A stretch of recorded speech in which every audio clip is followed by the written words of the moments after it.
ఇప్పుడు మీకు ఇష్టమైన జెమినీ టీవీ సీరియల్స్ ని టీవీలో టెలికాస్ట్ అయిన వెంటనే సన్ నెక్స్ట్ లో మాత్రమే చూడండి. వాళ్లతో తిరుగుతున్నాను.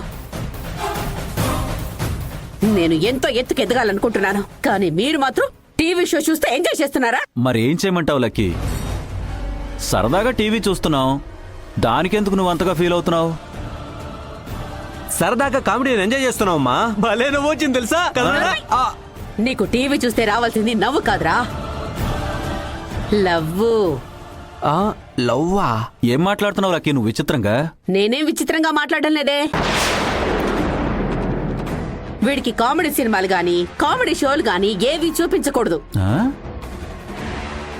చూపిస్తే ఓన్లీ రొమాంటిక్ మూవీస్ మాత్రమే చూపించాలి. లవ్ సీన్స్ చూపించు, లవ్ సాంగ్స్ వినిపించు. ఆ? ఏంటి మమ్మీ మరి టూ మచ్ గా మాట్లాడుతున్నావు? లవ్ రొమాంటిక్ సినిమాలు చూడటం వల్ల నాకొచ్చే లాభం ఏంటి? లాభం ఏంటని అడుగుతావేంట దద్దమ్మా.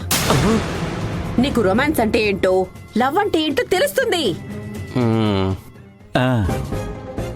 ఆ శ్రావ్యని ఎలా పడగొట్టాలో తెలుస్తుంది. ఆ. అందుకే నేను లవ్ మూవీస్ చూసి లవర్ బాయ్ లాగా తయారవమంటున్నాను. అమ్మో, ఇందులో ఎంత అర్థం ఉందా? మమ్మీ, ఆ శ్రావ్య ఫుల్గా యాక్షన్ హీరోయిన్ లాంటిది. రొమాన్స్ ఉండదు, అన్ని ఫైట్స్ ఉంటాయి. అది నవ్వదు, మనల్ని నవ్వనివ్వదు. అది లవ్ చేయదు, మనల్ని చేయనివ్వదు. షో కనీసం మనల్ని మనుషుల్లాగా కూడా చూడదు మమ్మీ. అవును లక్కీ, కనీసం నువ్వు మేనత్వం అన్న విషయం కూడా పట్టించుకోదు. దానికి మనమంటే చులకన అయినా భరించాలి.